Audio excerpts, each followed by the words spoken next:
दक्षिण सोलापूर तालुक्यातील नाईकनगर तांडा येथे एकाच कुटुंबातील 2 कोवळ्या जीवांचा झालेला दुर्दैवी अंत संपूर्ण परिसराला चटका लावून गेला.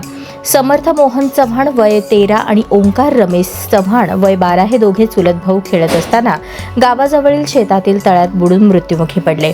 ही घटना अत्यंत वेदनादायी आणि मन सुन्न करणारी आहे. तसेच दक्षिण सोलापूर तालुक्यातील बाळगी येथे झोपेत असताना विषारी सापाने दंश केल्याने मोहिनी महेश कस्तुरे वय 40 यांचा दुर्दैवी मृत्यू झाला. कस्तुरे कुटुंबावर ओढवलेले हे दुःखही अत्यंत असह्य आहे. सोलापूर लोकसभा मतदारसंघाच्या खासदार प्रणिती शिंदे यांनी संबंधित कुटुंबियांच्या निवासस्थानी जाऊन भेट घेत सांत्वन केले व त्यांच्या दुःखात सहभागी होत धीर दिला. 2 निष्पाप मुलांचे अकाली निधन आणि एका महिलेचा सर्पदंशाने झालेला मृत्यू दुर्दैवी घटना असून या असह्य दुःखातून सावरण्याची शक्ती चव्हाण व कस्तुरे कुटुंबियांना परमेश्वर देवो हीच ईश्वरचरणी प्रार्थना.